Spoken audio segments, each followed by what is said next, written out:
In a quiet corner of the old world, where the river hums ancient songs and the moon hangs low like a watchful eye, there was a village so secret it had no name.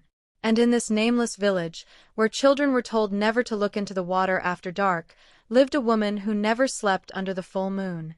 They say the river gods once whispered her name to the wind, and the wind carried it straight into the ears of fate. Her name was Zanele, and her beauty made even the baobab trees tilt slightly, as if to admire her when she passed. She was the wife of Komi, a quiet hunter with a loyal heart and skin the color of rich mahogany. Komi had returned from the northern forests with Zanele 3 rainy seasons ago. He found her standing alone by a riverbank, silent, wrapped in blue beads and mystery. No one in the village knew her people. No one knew her past. But Komi, blinded by love, married her under the branches of the sacred fig tree. And from that day on, strange things began to happen. Each month, during the full moon, Zanele would lock herself inside their hut and forbid Komi to enter. She claimed it was for cleansing, a ritual from her homeland, she said. The elders frowned. The old women whispered. River women do not belong to men, one murmured. Her eyes are too bright for someone born of earth, said another. But Komi, oh Komi, he silenced them all with love.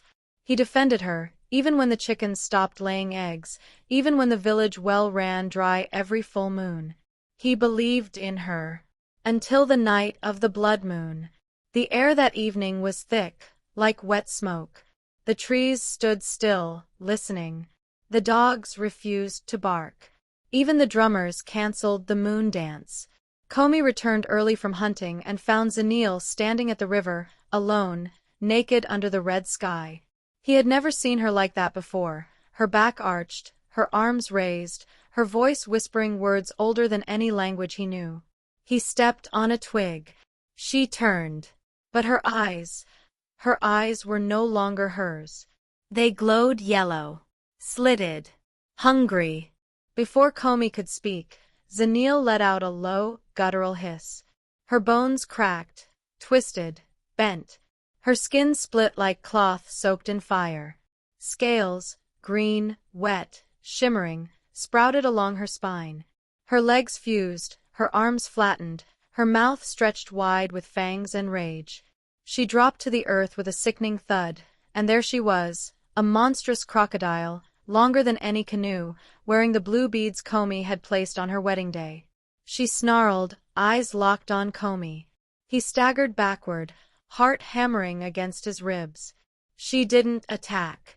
Not yet. Instead, the crocodile turned, slid silently into the river, and vanished beneath the surface. From the shadows, an elder stepped forward. Mama Nurai, the keeper of secrets. I warned you, boy, she said, voice trembling. You brought home a river spirit, and married her without offering her people a sacrifice. Komi dropped to his knees. The next morning, Zanele returned to the hut. Her skin was human. Her eyes, not quite. She said nothing, only wept. But Komi never touched her again. He left their home, built a new hut on the hill, far from the river, and lived there in silence.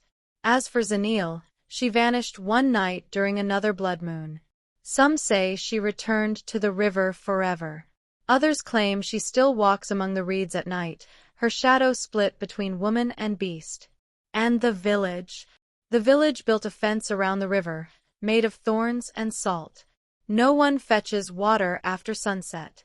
No one speaks her name. So remember this, children of the drum and flame. Never trust beauty without a shadow. Never ignore the river's silence. And never, ever, disturb a woman who locks her door under the full moon. For the waters may love you today, but by midnight, they may come to claim their bride.